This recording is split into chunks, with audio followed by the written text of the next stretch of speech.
an unwavering and committed ally to Israel and the Jewish people.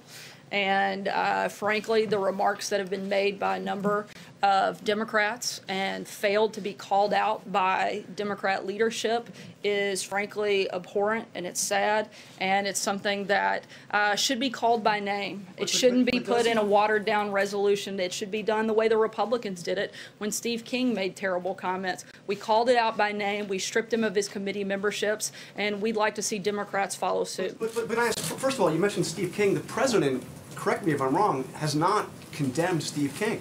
What he said, praising white supremacy. Has the president publicly come out and said anything I speak on behalf of the president on a number of topics, and I've talked about that a number of times, and I'd refer you back to those comments where I used words like abhorrent and unacceptable. Yes or no, does the president truly believe that Democrats hate Jews?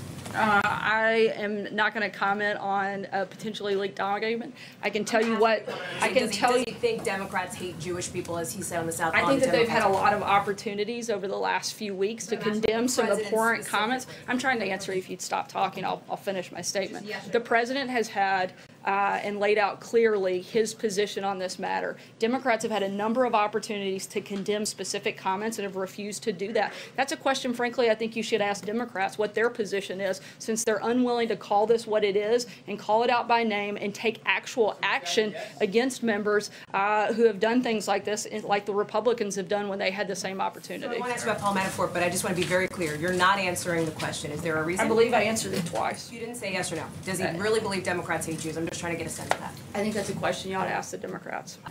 Isn't that kind of rhetoric just sort of beneath everybody? And do you think that the president has thought at all, going into this 2020 campaign, that the rhetoric just needs to be lowered? Whether it's talking about Democrats, the media, immigrants, or should we just plan on hearing the president use the same kind of language that we heard in 2016 and all through the first couple of years of this administration?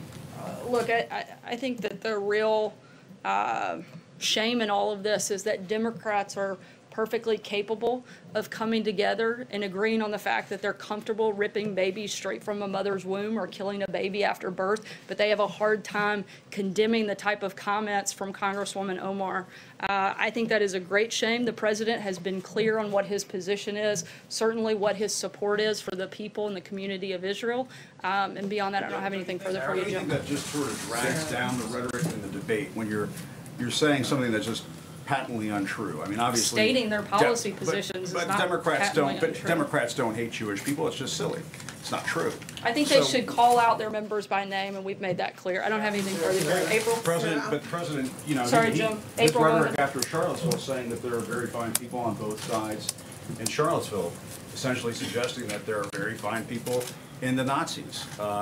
That's not at all what the president was stating. Not at any point. The president has been incredibly clear and consistently and repeatedly condemned hatred, bigotry, racism in all of its forms, whether it's in America or anywhere else, and to say otherwise is simply untrue. April. That's kind of along what I was asking, two questions, but that's kind of along what I was asking. Since the president did say that in Charlottesville, some very fine people on both sides, has he, in your opinion, or has he, for us, because I don't remember it, condemned the neo-Nazis in Charlottesville for their actions against the Jewish Americans there? The president has condemned neo-Nazis and called them by name, which is what we are asking Democrats to do when they see the same type of hatred.